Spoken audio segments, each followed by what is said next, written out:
Halo semua, perkenalkan saya Pradita dari D3 Farmasi 2020. Dalam video ini, saya akan menjelaskan diare. Nah, berikut adalah poin-poin yang akan dibahas. Yang pertama, apa itu diare, apa saja penyebabnya, bagaimana cara mencegahnya, dan bagaimana jika diare terjadi. Jadi, ayo semua kenali diare. Nah, ini adalah poin pertama yang akan dibahas. Apa ya itu diare?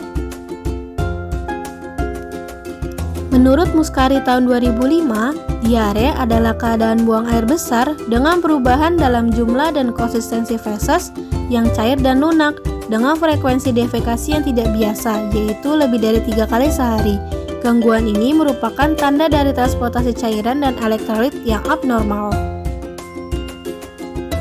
Diare juga merupakan salah satu masalah kesehatan yang umum di Indonesia, terutama pada bayi dan anak-anak.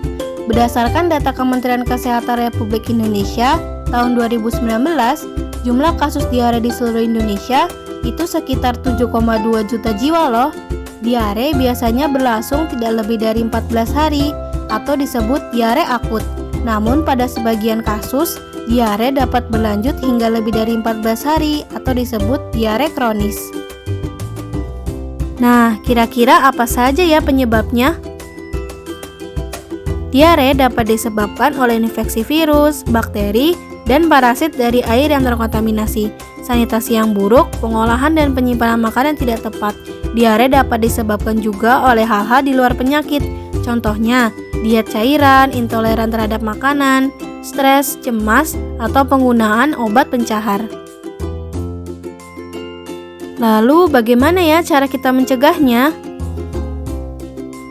Nah, kalian bisa dengan cuci tangan dengan sabun dan air bersih sebelum makan, juga setelah buang air besar dan buang air kecil. Kemudian, jaga kebersihan rumah dan lingkungan ya. Lalu, masak makanan atau minuman hingga matang dan gunakan bahan makanan yang segar. Juga cuci buah dan sayur sebelum dimakan. Yang terakhir, menggunakan jamban yang sehat untuk BAB dan BAK. Lalu bagaimana ya jika diare terjadi? Kalian dapat menanganinya dengan minum cairan elektrolit seperti Oralit atau larutan gula garam untuk mencegah dehidrasi atau kehilangan banyak cairan tubuh. Kemudian hindari makanan padat ya, makanlah makanan lunak seperti bubur, pisang, dan lain-lain. Nah, bila diare berlanjut lebih dari 2 hari atau fesesnya bersamaan dengan darah, segera menemui dokter agar dilakukan pemeriksaan dan penanganan lebih lanjut. Berikut adalah sumber yang saya gunakan. Terima kasih sudah menonton. Jangan lupa subscribe untuk tonton video lainnya. Semoga bermanfaat. Sampai jumpa semua.